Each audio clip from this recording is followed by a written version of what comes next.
tema desse grupo de discussão temática é queixa escolar e sistema de garantia de direitos, né?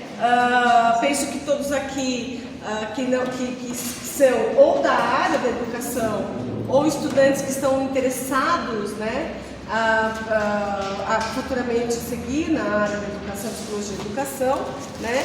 Então pensei um pouquinho de falar sobre queixas escolares, falar um pouquinho sobre o sistema de garantia de direitos e depois fazer problematizações acerca do que eu vivo aí nesses 15 anos que eu coordeno a área de assistência social do curso de psicologia, né, que são os estágios na área de assistência e desenvolvimento de projetos.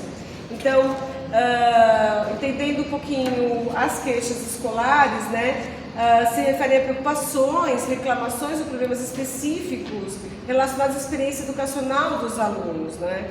Então, abandono escolar, violência física, abuso, negligência, discriminação, bullying, entre tantas outras violências, né, entre tantas outras situações de risco ou própria violação de direitos, né, que podem exigir uma intervenção do sistema de garantia de direitos. Quer dizer, a queixa escolar está intimamente relacionada não só com o fato de a gente detectar questões individuais, mas fundamentalmente articulá-las com o espaço das políticas públicas, né? Fundamentalmente no que diz respeito ao sistema de garantia de direitos, né? Então, o que é o sistema de garantia de direitos? Porque a gente fala muito de sistema de garantia de direitos, mas a gente sabe quais são os seus atores, né? Na maioria das vezes, né? O sistema de garantia é composto por políticas, leis, instituições e práticas que visam proteger e promover os direitos fundamentais.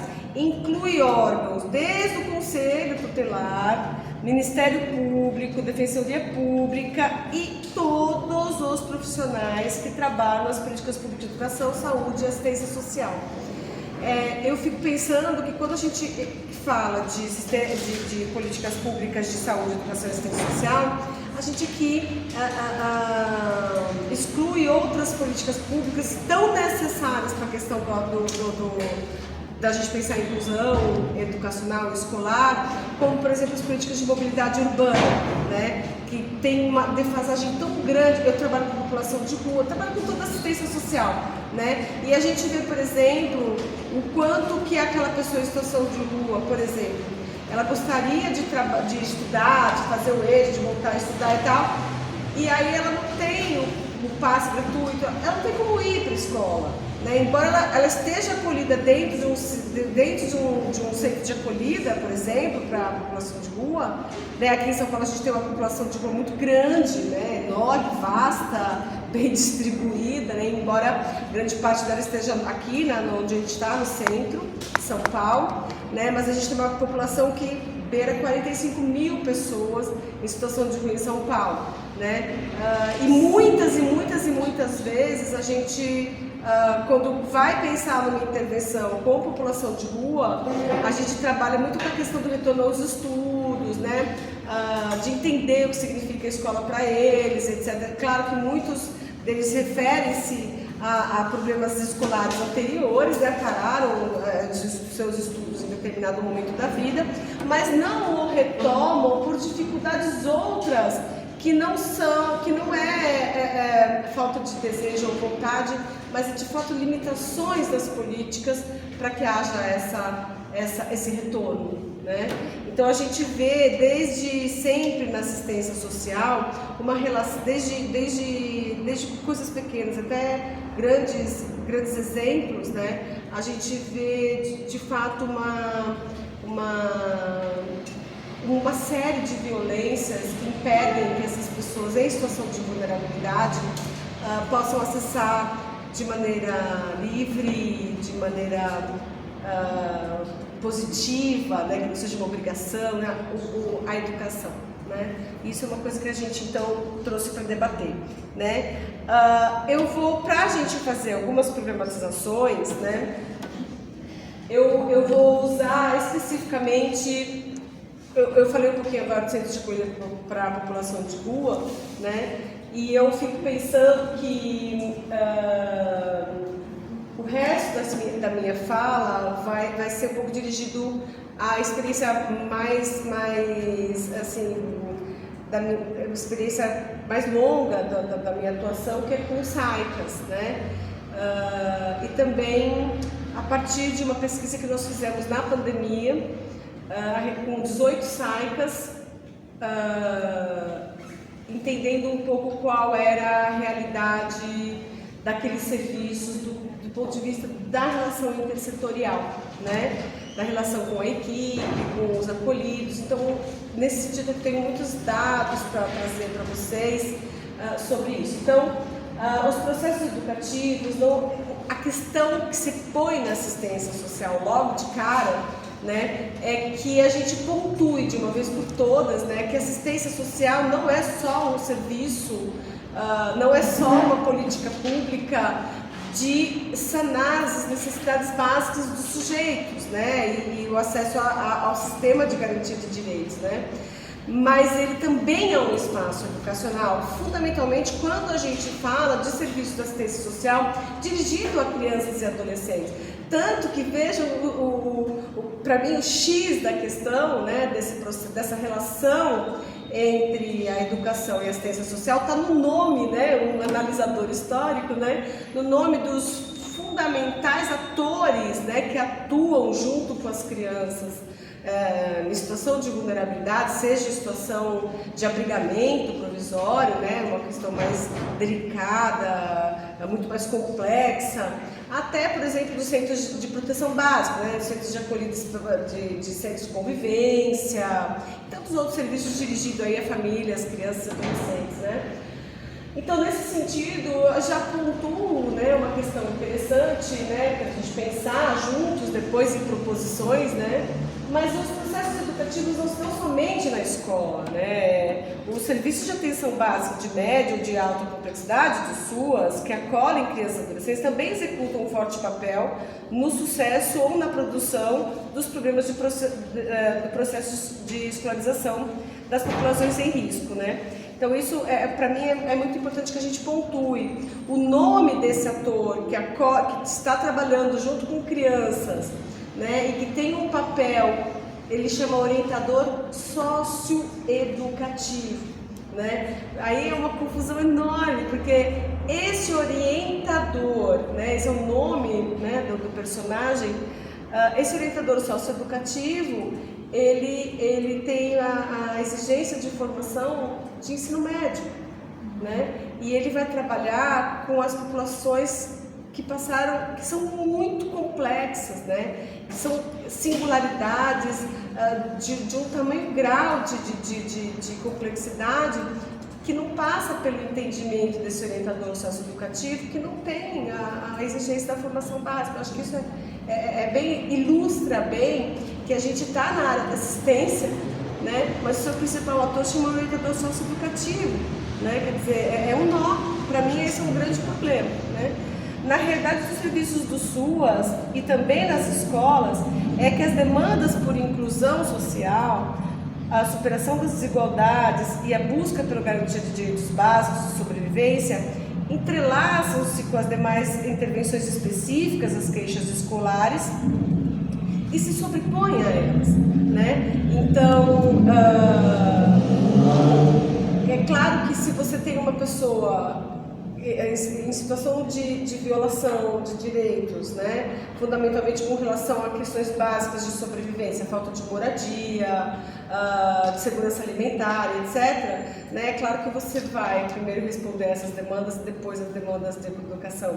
E este é um grande problema, né, porque a gente tem uma política de assistência social, infelizmente, né, muito sucateada, cada vez sendo mais sucateada, né? É como eu digo sempre para os meus alunos, não é política pública, é política pública, é para todos, né? Então, o que nós vemos na assistência, então, é essa grande carência, né, com relação a poder investir dos dois lados, a entender que você tem que dar a garantia do direito básico, claro, né, mas que só isso, obviamente, não soluciona o problema fundamentalmente de crianças e adolescentes.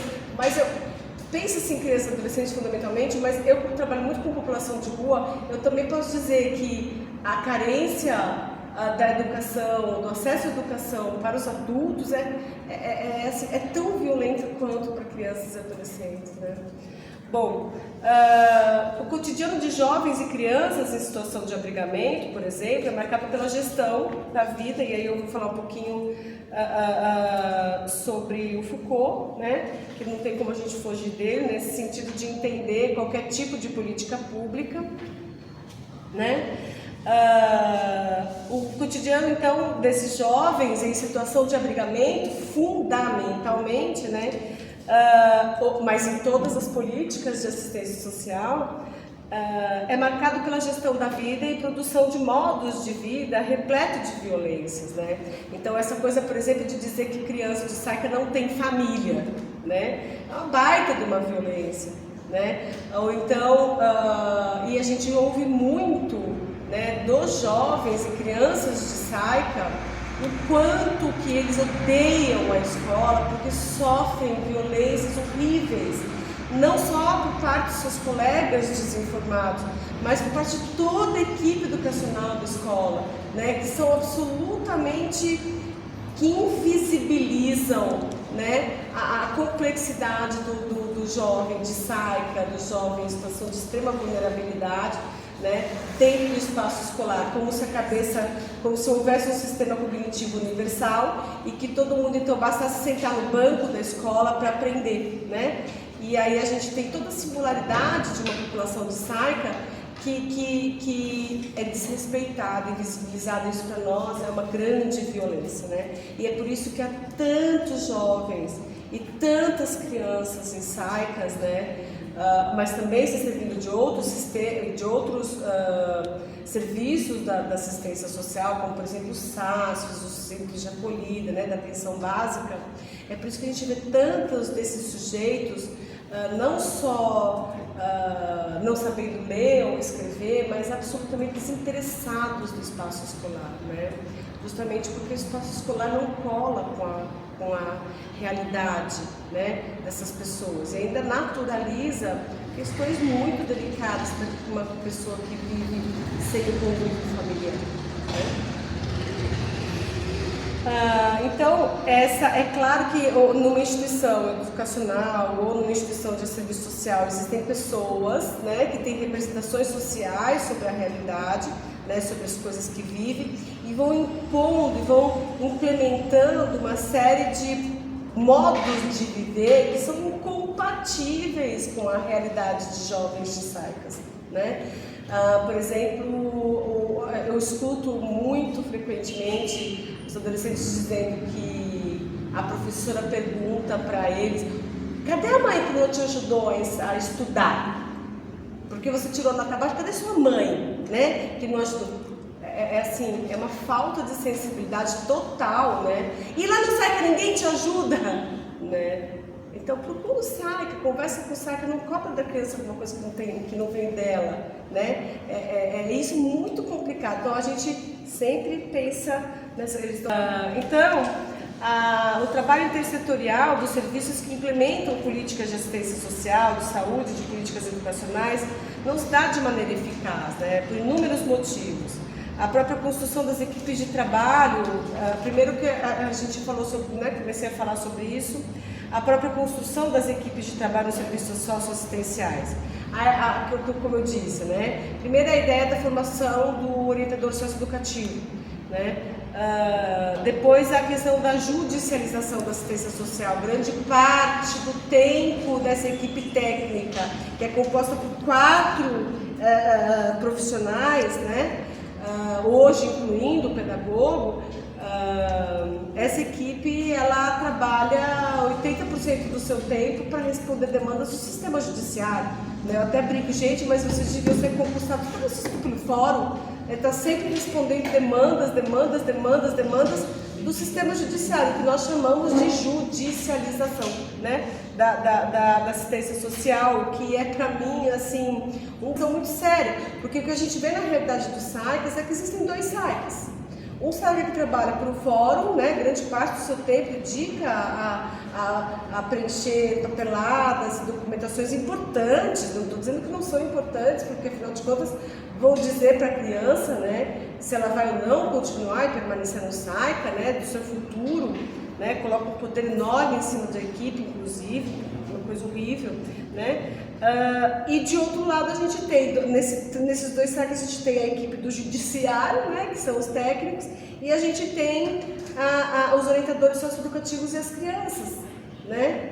E para vocês imaginarem a esquizofrenia que é isso, na política pública de formação do orientador socioeducativo, é destinada uma verba a essa formação do orientador socioeducativo nas políticas de assistência social, mas que não pode ser treinada. Esse orientador socioeducativo não pode passar pela sua formação continuada pela própria equipe do SAICA.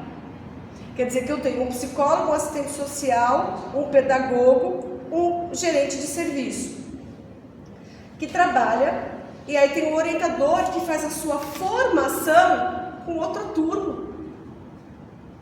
Percebe como são dois SAICAs? Quer dizer, em vez de eu sentar essa equipe e essa equipe pensar numa formação cotidiana, né, que tem a ver com os casos que eles entendem, que eles acolhem, que eles veem, não, é uma formação tecnicista, né, do orientador socioeducativo. Ele fica numa formação tecnicista e de um lado fica a equipe olhando para o fenômeno acontecendo, sem poder dar formação, porque o Estado não deixa.